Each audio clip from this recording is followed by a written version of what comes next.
again. I am graced with the presence of Martin and Jared from Driver San Francisco. How are you guys? Hello there. Jared, I know you're over there handling the sticks. Martin, I'm really excited about this game. I was in the back, in the bathroom, and I stumbled out and I ran into the booth, so I've actually been over there playing it a little bit. All right. So I'm ready to hear the nitty-gritty. So I guess we should just jump right into it. The biggest thing I'm kind of interested in right away is I understand there's a ton of modes in this game, which is awesome. Yeah, what we've done is the first game where we've done a big multiplayer element actually. So we have around 19 multiplayer modes. We have split screen mode, the online games up to 8 players. And what we've been able to do with the shift that's the most innovative feature of the new game really transforms what we're able to do with the driving game. Right. So we're not playing multiplayer here, we're just demonstrating the shift. And right. This is how it works. So you can just shift into any vehicle instantaneously, shift out, shift into another one, and this actually upgrades. So if you pull out into shift, you can go higher and higher, and ultimately you can reveal the whole city in its entirety. This demo has some of the city locked out for demo purposes, but 210 miles of road of driving. And all these little icons you can see here, these are all activities, races, chases, things we call dares, which are simple challenges. A lot of stuff in there, plus the whole story mode and the story missions as well, of course.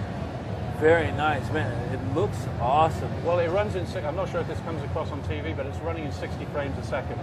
So this is all proprietary rendering and physics tech that we wrote. See all these guys jumping out of the way here. You know, this has been such a challenge to do all of this volume of busyness in 60 frames a second.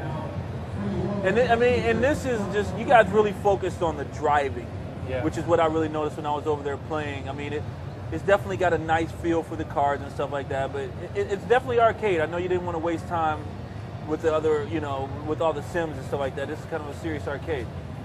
The handling is not really truly arcade. It's a very physics-based thing. In fact, what we've done is we've tried very much to make the game handle in a similar fashion to the first game, so that fans of the original Driver game, they just get it. They pick up the controller and they go, yeah, Driver is back. It feels like Driver. And it's a special kind of handling. It's that sort of 70s muscle car, big tail-out slides, spinning tires, smoking tires.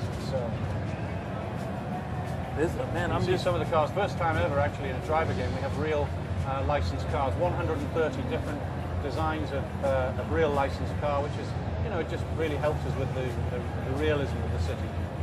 Cool. Now, I know we're not on the online mode now, but a lot of our guys are really stoked about online. There was I got to play tag, which was a great use of the shift button. I thought it's a complete blast. I mean, what it allows us to do when we were designing the game shift. It allowed us to approach the design of multiplayer in a way that you wouldn't traditionally associate with a driving game. So we've been able to almost take a first-person shooter approach to things and have things like base defense or capture the flag, games that you just simply wouldn't associate normally. Team-based competitive, team-based cooperative games. And, well, if you played it, it gets extremely frantic and heated. People grabbing cars out. I was after that car and someone grabs it out right from underneath my nose. So I grab a truck in the oncoming traffic and try and take him out. It's a real blast. We can't show multiplayer here, unfortunately. But what he's going to do here, look, is just ram a car here.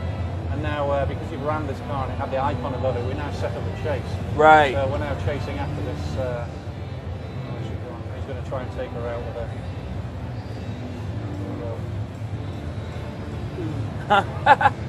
It's actually quite tricky to do that, but it's one of the tactics you can employ. Yeah, that shift button, it does take a second to get used to it, but once you get it down, it's so awesome because you can just kind of back, look at what's going on, and then hop in front of the car you're chasing, take it out. Yeah, it's really reactive.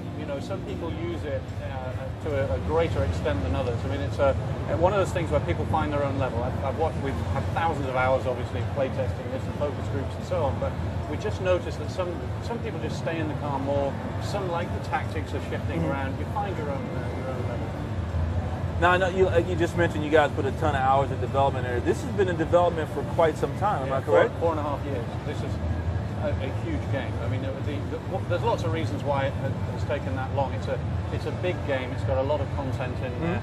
As I've said, the physics tech, the rendering tech, It's all proprietary, built at the Reflections studio. We didn't take any of that off the shelf, and that takes a long, long time. Yeah. Plus, we added another year. The game was at E3 last year, and we added, with the extra year, we added the split screen mode. We added a ton of extra stuff. All those icons you saw in the city before, those were added since the since E3 last time. So it's extra stuff that's been added there. So you guys have been busy. Yeah, we also have some really nice stuff for fans of movie car chases. We have these movie challenges, and what they do is you collect the tokens in the city, and there's 13 of them, and they are basically challenges that are based on and inspired by the most famous TV and Hollywood car chases of all time. Oh yeah, very nice. Now, as far as the gameplay, I know it's been a while since the last edition of it. Would you say it's easy to jump right in and pick it up? It is, because of the handling of the cars. You know, it's a very it's a realistic handling model from a physics point of view, but you can throw the cars around, and there's a lot of depth to it, so it can become quite complex for driving if you really want to get into the subtleties of what we could do with the handling. Things like left foot braking and sort of Scandinavian flick, which is a rally thing for shifting the weight of the car around. Okay. But at its simplest level, pick up, play. Shift couldn't be any easier. You press X and you mute, PlayStation X, and then use the twin sticks to maneuver around. Very, very simple. So we're losing the cops right now? Is that what's going on? Actually, no, I think he's trying to smash the cops to pieces with a bus. That's it, huh? You're just taking out cops with a bus. This is it. Now, is there any other things that should definitely be pointed out in this new edition? I think also something is we brought some other things back as well that are really key to the original driver that some people will appreciate from the original. The film director is back, where you can position all of your cameras and set up a car chase. So you could do maybe, and it's actually recording the whole time as well. So all of these can be put these into movies. So some of those sorts of features. We've got a lot of Easter eggs in there for fans of the original game. I don't want to go into details about those, but there's some stuff in there where if you enjoyed the first driver game and you play this, you're going to see things that will remind you very clearly of all those years ago. Nice, so no spoilers. I No get spoilers. it. No spoilers. I get it.